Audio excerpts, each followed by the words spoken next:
Hi, this is Don McAllister from yourbitcoinjourney.com, and I'm going to take you through different saving strategies for building up your Bitcoin holdings. Now, I will assume that you've been through the first video, which is to set up an account with, in our case, Strike, which is a Bitcoin-only account, and that you're ready to actually buy some additional Bitcoin. Now, there are two approaches, a smash buy and dollar cost averaging, or DCA, and we'll go through each of those different techniques through the video. So let's take a look at smash buying. Now, as I mentioned previously, a smash buy is when you buy an amount of Bitcoin as a lump sum whenever you have the funds available, regardless of market conditions. Now, there are both benefits and also limitations of doing a smash buy, but these are nearly all in the short term. For instance, if you smash buy some Bitcoin on one day and then the next day the value of Bitcoin goes up, well, you're in profit. You've actually made some money and you feel good. However, if you smash buy some Bitcoin and then the next day it goes down in value, well, then there is always buyer's remorse. And you do think, oh, well, what if I would have just waited for another day? Now, this is a constant psychological battle that you have when you do smash buy Bitcoin.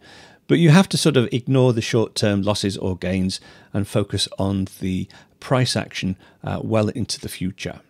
But let's say you want to do a smash buy. There are two different ways of doing it. So let's have a look at the two different options. Now, you have the option to do an auto buy smash buy. This is where you would set up auto buy on Strike. So your Strike account could be configured to auto buy Bitcoin when you transfer cash. So when it receives cash, as soon as it receives that cash amount, it will transfer it into Bitcoin. So to do that, you just transfer your cash. We've actually done this already in the first video. This is how I actually set up my very first Bitcoin purchase. I used auto buy so that when the cash transferred across, Strike automatically bought Bitcoin for me at the price the cash was transferred over. And basically that's it. You just repeat as needed. You can continue monitoring the market, and then when you have additional funds, you can carry on doing smash buys. The only thing to bear in mind with this particular case is that if your cash transfer is held up for any reason, such as a deposit check or FCA check, you might find that you miss the opportunity to buy Bitcoin at the price you wanted. So if it's delayed by a couple of hours or even over the weekend, you can find that the Bitcoin price has changed since you tried to do the smash buy. Now, another option is to do a manual smash buy on Strike. So in this case, you would switch off auto buy on your Strike account so that when cash comes over, it doesn't get converted to Bitcoin. It just goes straight into your Strike cash account. So now perhaps you see the Bitcoin price dip and you want to do a smash buy. You can just log into your Strike account, convert some or all of your cash into Bitcoin with just a single transaction. And then you just repeat as needed, either when you have additional funds or if you have a cash balance remaining in your Strike account, you can then wait for the price action to change so you can go in and buy the dip. Now, to do this option, you do need to make sure that you pre-fund your Strike account just to make sure you don't get caught out by any deposit holdups. Now, although we have done this before, I will go in and show you on the Strike application how you set this up. So here I am across over on my Strike account. Now for option one, we would want to switch auto buy on. So if I go to set receive currency and set receive currency to Bitcoin.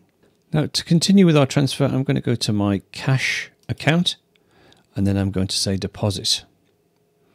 Now you'll notice up here we go, auto buy Bitcoin is switched on. I'm going to switch that off.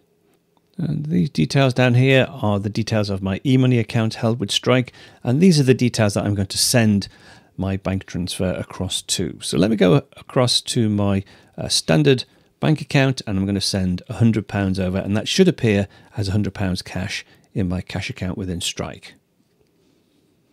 And there we go. My deposit of £100 has arrived and I can see my balance here is £100 and 87p. So to do a smash buy of Bitcoin, I go to my Bitcoin account. I still only have 14,941 sats as before. I'm going to go ahead and say buy. I've got £100 and 87p. So let me go ahead and buy £50 worth. I will say next. Confirm the purchase. And there we go. We've bought an additional 77,203 sats. I'll just say OK. And there's our new balance. So the value of my current stack is £58.76, but across over in my cash, I have another £50.87 Now I think I'll keep that there now and I'll set up a recurring purchase, but let's just go back to the slides and we'll talk about DCA. So dollar cost averaging is great for newcomers to Bitcoin because it does reduce the timing risk and it does smooth out any price fluctuations over time, which in turn gives you less stress about making sure that you're timing it correctly. Now there are in fact two separate ways to set up dollar cost averaging.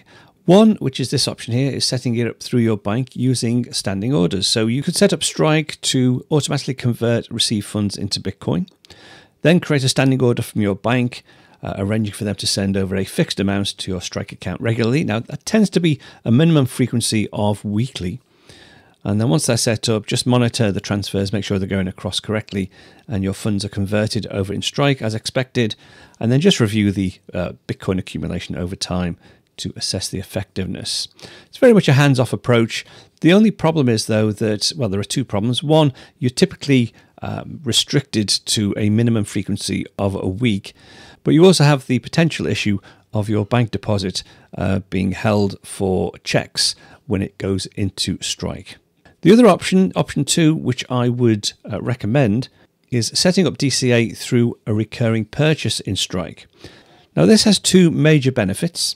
The first is the frequency options. With Strike, you can choose an hourly purchase, daily, weekly, bi-weekly, or monthly.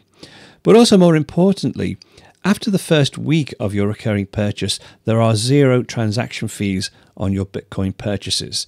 So you could actually save quite a lot of money by setting up a recurring purchase in Strike.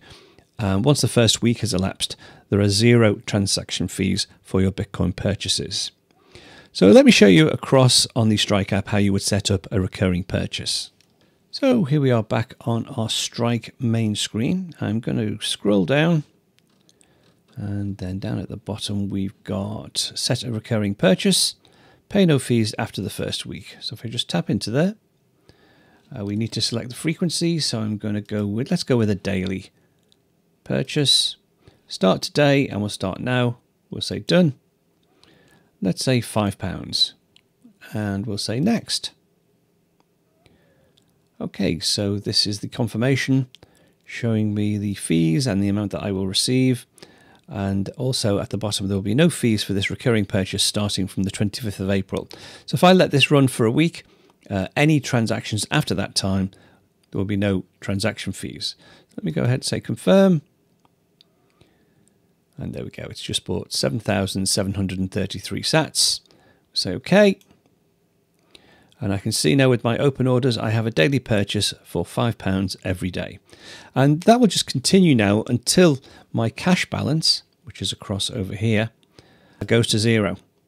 So if you do set up a recurring purchase, obviously you will need to make sure that you keep your cash balance topped up. So if you're doing £50 worth of recurring purchases every month, just make sure that you keep £50 as a minimum in your cash account, and that recurring purchase will continue until you decide to stop it.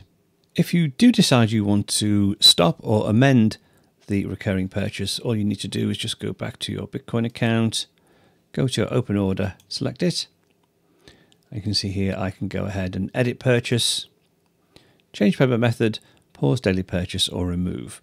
But I'm going to leave that running at least for the next couple of days. And just to round off, it might well be that you combine both the standing order and your recurring purchases. One, get the standing order set up so that you have a constant flow of cash going into your Strike account. Perhaps use some of that for ongoing recurring purchases, but keep some in your cash account so that you can take advantage of any significant price dips. So it's sort of a hybrid approach of using standing orders to keep your Strike account funded, and then recurring purchases and smash buys as and when needed. Now the big question, of course, is which strategy is right for you. And it's something really that you do need to have a think about. But what I would say is that the time horizon is probably the most important thing. If a very slight fluctuation in the price of Bitcoin happens, it really doesn't matter too much if you look at the long term, either a multi-year or multi-decade time frame. Anyway, I hope that's been useful and given you some ideas on how to start stacking your sats.